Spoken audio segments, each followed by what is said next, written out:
الله. أعوذ بالله من الشيطان اللعين الرجيم. بسم الله الرحمن الرحيم. الحمد لله رب العالمين والصلاة والسلام على أشرف الأنبياء والمرسلين سيدنا ونبينا وطبيب قلوبنا مولانا أبي القاسم محمد وآلہ الطیبین الطاہرین المعصومین المظلومین ولعنۃ اللہ علی اعدائہم اجمعین.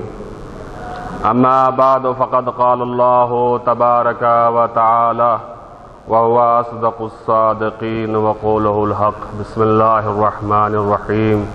یا ایھا الذین آمنوا كتب علیکم الصیام کما کتب علی الذین من قبلکم لعلکم تتقون. صلوات پڑھ محمد علیہ.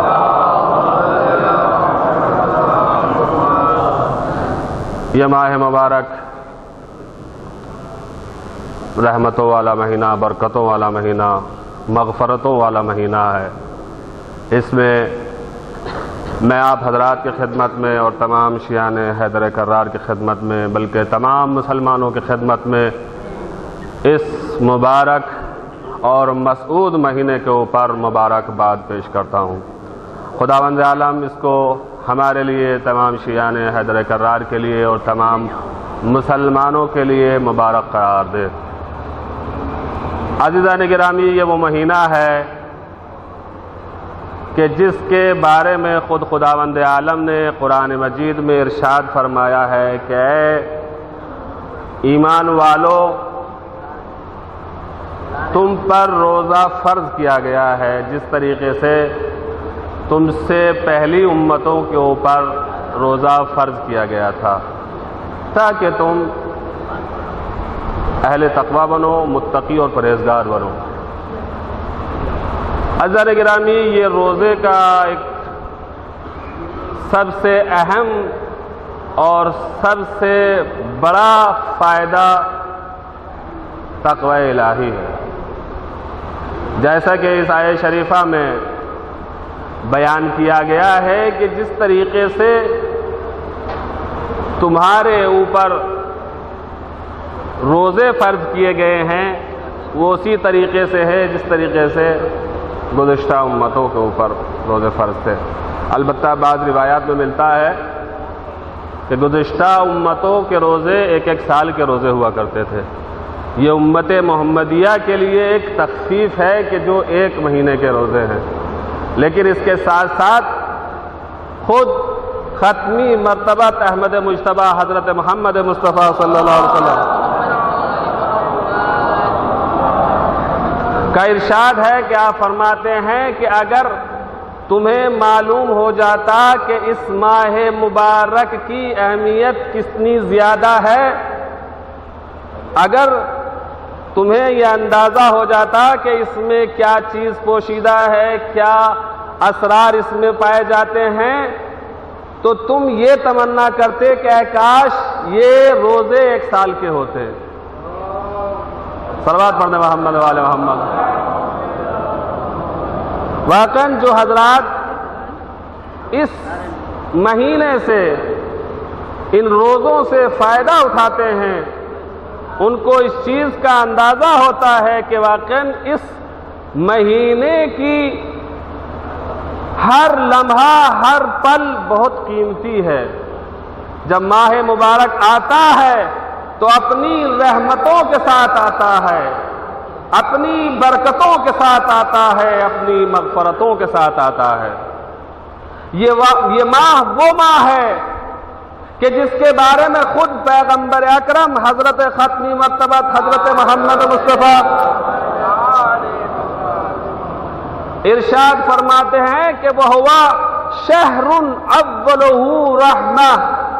یہ وہ مہینہ ہے کہ جس کا ایک اشرا رحمت ہے، وَأَوْسَطُهُ مَغْفِرَةٌ، اور جس کا دوسرا اشرا مغفرت ہے، وَآخِرُهُ عِتْقٌ مِّنَ النَّارِ، اور آخری اشرا جہنم سے آزادی کی نشانی ہے.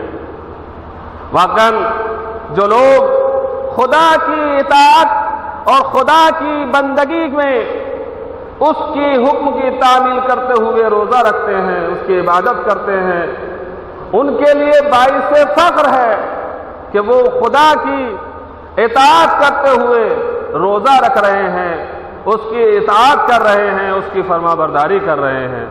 اور عزیزان گرامی، یہ روزہ ایک ایسی عبادت ہے کہ جس کے بارے میں انسان یہ اندازہ نہیں لگا سکتا کہ یہ روزہ ہے یا نہیں ہے۔ یعنی عبادت کرنے والا دوسری عبادتوں کے دیکھنے والے کو یہ کہہ سکتا ہے کہ یہ فلاں عبادت کر رہا ہے، یہ نماز پڑھ رہا ہے، یہ حج کر رہا ہے، لیکن روزہ ایک ایسی عبادت ہے کہ جس کے بارے میں کسی دوسرے انسان کو پتہ ہی نہیں چل سکتا جب تک انسان خود نہ بتائے۔ کیوں؟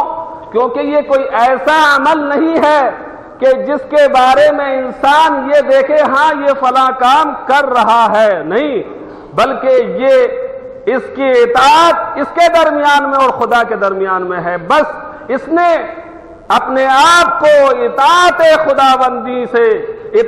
خداوندی میں کچھ چیزوں سے اپنے آپ کو روک رکھا ہے، بس اسی کا نام عبادت، اسی کا نام روزہ ہے۔ اور عزیزان گرامی، یہ روزہ خداوند عالم کی خالص ترین عبادت ہے۔ اس میں اگر انسان چاہے تو دکھاوا نہیں ہو سکتا ہے، انسان اگر چاہے تو خلوص کے ساتھ خالصانہ طور پر خدا کی بندگی کرتا ہوا نظر آتا ہے۔ کیوں؟ کیونکہ اس کے بارے میں کسی دوسرے کو علم نہیں ہو سکتا، اس کے بارے میں کوئی دوسرا نہیں سمجھ سکتا کہ ہاں یہ شخص روزے سے ہے۔ عزیزان گرامی، ماہ رمضان اور اس مبارک مہینے کے لیے یہی کافی ہے کہ اس میں قرآن مجید نازل ہوا ہے۔ صلوات پڑھیں محمد والا۔ ہوا شہر رمضان الذی انزلت فیہ القرآن، یہ وہ مہینہ ہے کہ جس میں خداوند عالم نے قرآن مجید کو نازل کیا ہے، وہ قرآن کہ جو سراسر رحمت ہے، جو ہدایت ہی ہدایت ہے۔ عزیزان گرامی، اس ماہ مبارک میں شبۂ قدر بھی ہیں، وہ شب قدر کہ جس کی عبادت ایک سال کے مہینوں سے زیادہ فضیلت رکھتی ہے۔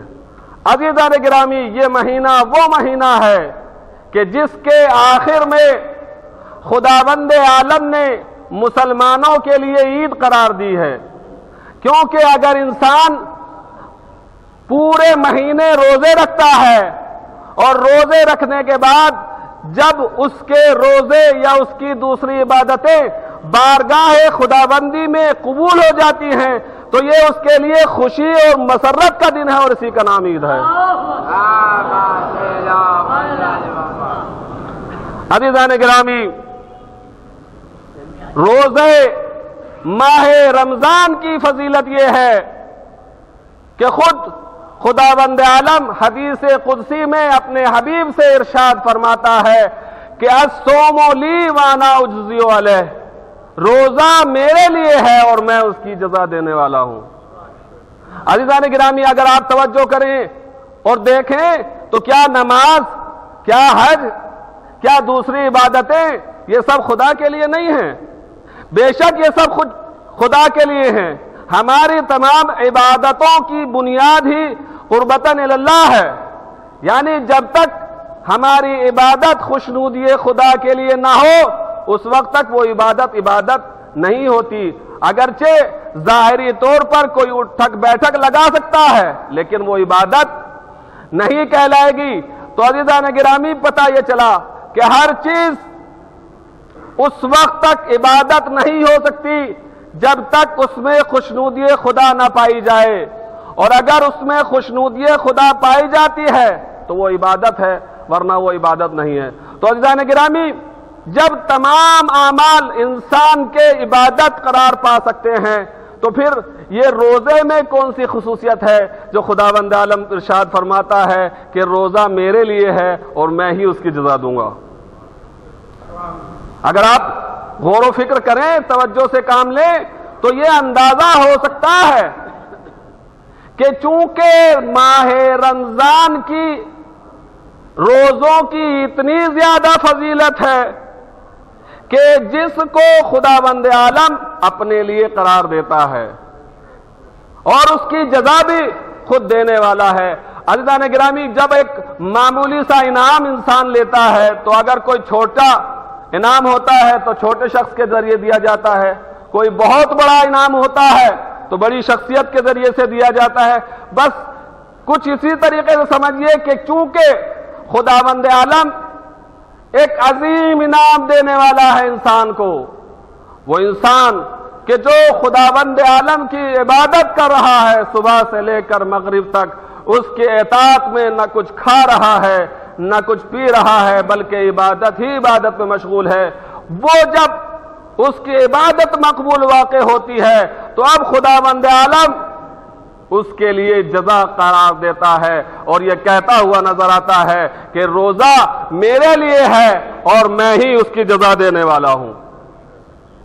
عزیزان گرامی، روزے کے فلسفے میں ایک علت یہ بھی بیان کی جاتی ہے، جیسا کہ خود ختمی مرتبت حضرت محمد مصطفیٰ صلی اللہ علیہ وسلم ارشاد فرماتے ہیں کہ سومو تسہو، روزہ رکھو اور صحت یاب ہو جاؤ۔ چونکہ آج کل طبی لحاظ سے بھی روزے کے ایسے بہت سے فائدے بیان کیے جاتے ہیں کہ اگر انسان سال بھر میں روزہ رکھے تو اس کی بعض بیماریاں خود بخود ختم ہو جاتی ہیں۔ تو عزیزان گرامی، اگر چونکہ وہ خالق کہ جس نے ہمیں پیدا کیا ہے، جس نے ہمارے جسم کو خلق کیا ہے، وہ ہماری ہر چیز کو بہتر جانتا ہے، اسی وجہ سے اس نے ہمارے لیے سال بھر میں ایک ماہ کے روزے قرار دیے ہیں تاکہ انسان اگر کچھ بیماریوں میں مبتلا ہونا بھی چاہتا ہے تو اس سے پہلے اس کا انتظام کر دیا جائے۔ وارے قدرت خدا کہ اپنے محبوب بندے کو کتنا چاہتی ہے کہ اس نے بیماری آنے سے پہلے اس کے علاج کے لیے ایک دوا مہیا کر دی ہے۔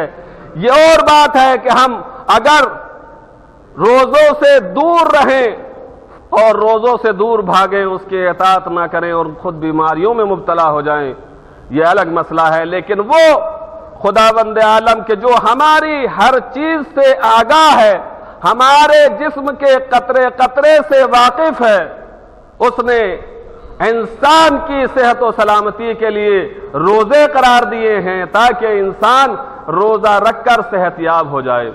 اور عزیزان گرامی، خود حضرت صلی اللہ علیہ وسلم سے ایک دوسری حدیث ہے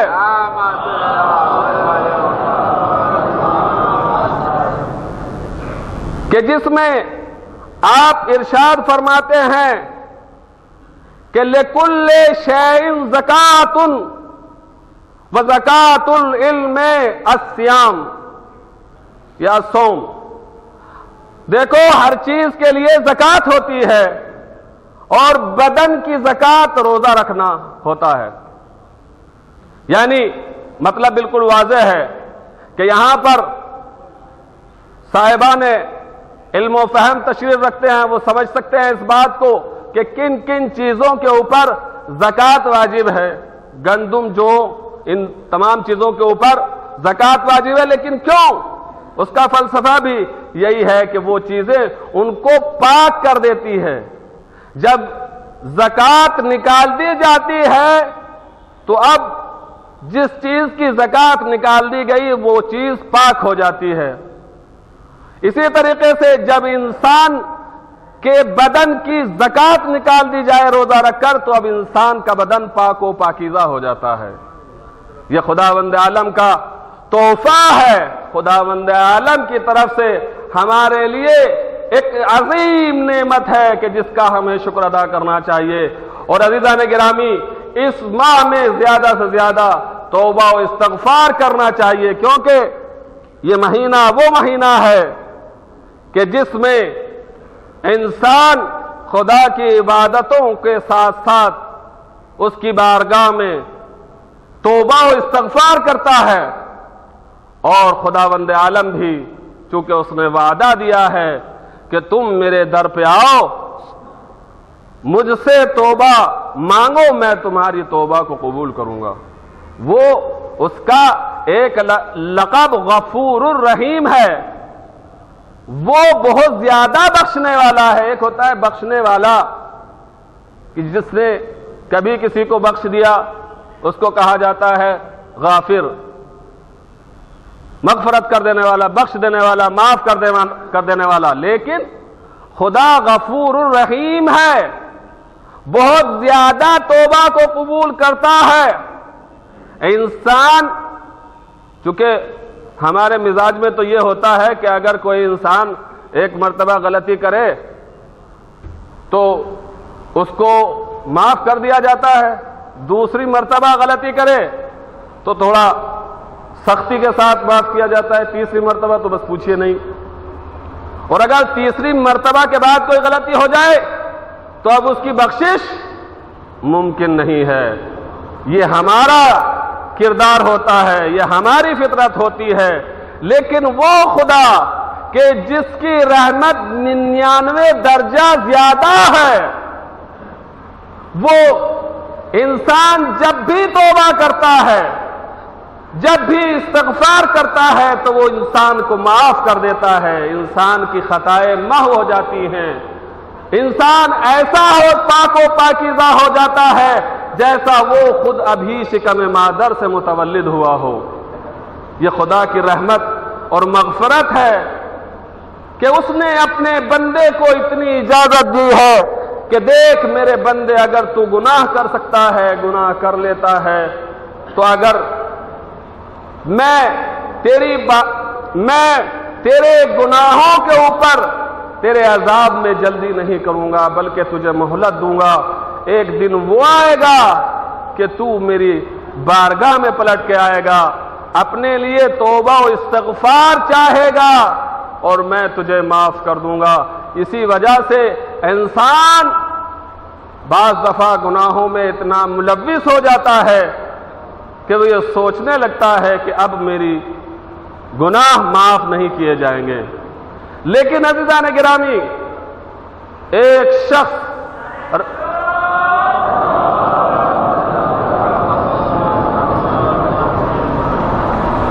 رسول اسلام کی خدمت میں آتا ہے، صلوات پڑھنا محمد و آل محمد، بارے دیگر صلوات پڑھنا محمد و آل محمد،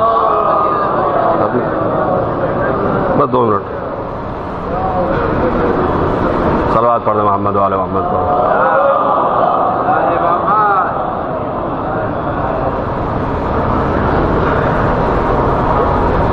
بارے دیگر صلوات پڑھنا محمد و آل محمد۔ بہرحال ختم کرنا چاہتا ہوں، انسان خدا کی بارگاہ میں جب اپنے گناہوں کے اوپر نادم ہوتا ہے، جب انسان اپنے گناہوں کے اوپر شرمندہ ہوتا ہے، جب انسان اپنے گناہوں کے اوپر نادم ہوتا ہے تو انسان خدا کی بارگاہ میں توبہ کرتا ہے، اور خداوند عالم اس کی توبہ کو معاف کر دیتا ہے۔ یہ خداوند عالم کا لطف و کرم ہے، یہ خداوند عالم کی الطاف اور مہربانیاں ہیں کہ اس نے اپنے گنہگار بندے کے لیے بھی آخر وقت تک توبہ کا دروازہ کھول رکھا ہے۔ کس لیے؟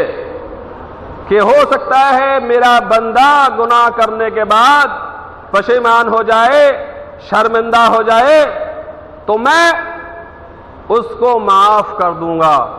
عزیزان گرامی، صرف خداوند عالم جب انسان آخری وقت میں پہنچ جاتا ہے اس وقت کی توبہ قبول نہیں کرتا۔ جب انسان مرض الموت میں پہنچ جاتا ہے اور توبہ کرنا چاہتا ہے، اس وقت توبہ قبول نہیں ہوتی، بلکہ انسان کی توبہ اس وقت سے پہلے پہلے ہوتی ہے۔ تو عزیزو، میں یہ کہا کرتا ہوں کہ انسان کو کیا معلوم کہ اس کا آخری وقت ایسی اجازت دے کہ وہ اپنے گناہوں سے توبہ و استغفار کرے، بلکہ کوئی معلوم نہیں۔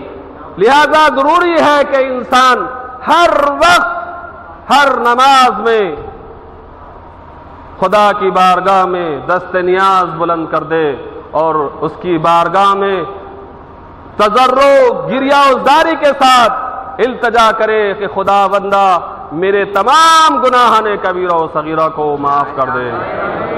پالنے والے واسطہ محمد وآل محمد کا ہمارے گناہان کبیرہ و صغیرہ کو بخش دے۔ پالنے والے واسطہ محمد وآل محمد کا جو لوگ مریض ہوں ان کو شفائے عاجل و کامل عنایت فرما۔ پالنے والے واسطہ محمد وآل محمد کا ہمارے والدین کو بخش دے۔ پالنے والے واسطہ محمد وآل محمد کا علماء عالمین کا سایہ ہمارے سروں پہ برقرار رکھ۔ مقام معظم رہبری کو طول عمر عزت و شرف عنایت فرما۔ پالنے والے واسطہ محمد وآل محمد کا ہمارے امام کے ظہور میں تعجیل فرما۔